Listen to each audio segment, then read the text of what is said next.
Hello, friends. Today, let's step into the shadows. The dark and terrifying world of the Cheka, the Bolsheviks' secret police. If you thought the Red Terror was frightening, wait until you meet the men in leather coats who made it their full-time job to sniff out enemies of the revolution. Or, just anyone who looked at them funny. The Cheka was officially known as the All-Russian Extraordinary Commission for Combating Counter-Revolution and Sabotage, which is a long way of saying, we'll arrest you first, ask questions never. It was formed in December 1917, just weeks after the Bolsheviks seized power. With Lenin's blessing, the Cheka was given sweeping powers. Their job? To crush all opposition, real or imagined. And boy, did they take that job seriously. At first, the Cheka seemed like a necessary evil. After all, the Bolsheviks had just overthrown the Provisional Government. The country was in chaos. Civil war was brewing, and counter-revolutionaries were everywhere. The Bolsheviks needed a watchdog. Instead, they created a bloodhound with rabies. The man behind the Cheka was Felix Dzerzhinsky, a Polish revolutionary with steely eyes and a heart of stone. Known as Iron Felix, he believed that ruthlessness was a virtue. His orders? No mercy, no compromise. He famously declared, "We stand for organized terror. This is the basis of our struggle." Charming, right?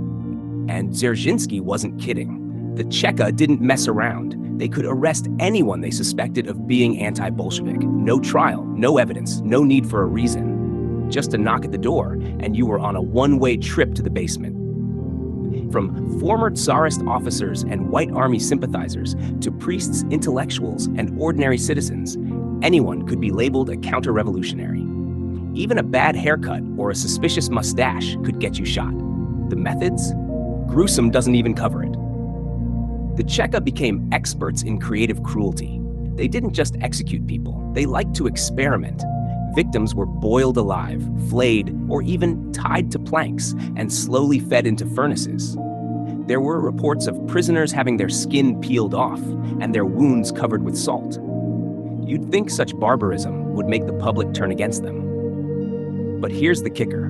The Cheka thrived on fear. People were too terrified to speak out. Neighbors reported on neighbors. Friends betrayed friends. Families didn't trust each other. The Cheka's spies were everywhere. In factories, in the streets, even in people's homes. A careless joke or an unguarded comment could get you arrested, or worse, and the body count kept rising.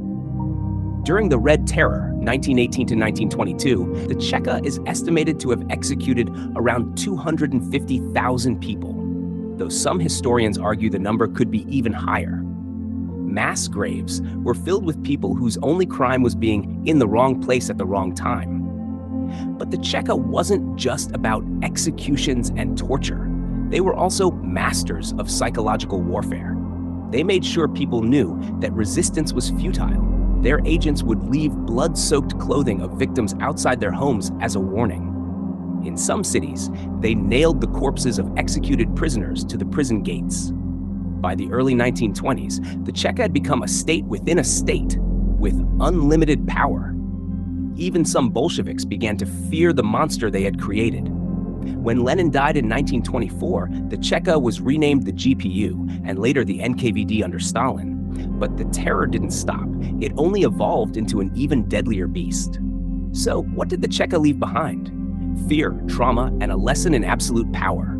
They laid the foundation for the Soviet security apparatus, which would haunt Russia for decades.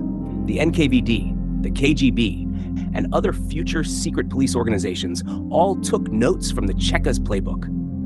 Spying, torture, and repression became standard operating procedure.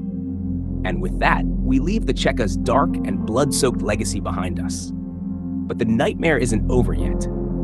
In our next episode, we'll dive into one of the most shocking chapters of the revolution, the assassination of the Romanov family. A brutal execution that marked the definitive end of the Tsarist era. Until then, my friends, watch your backs, because in revolutionary Russia, even shadows had ears.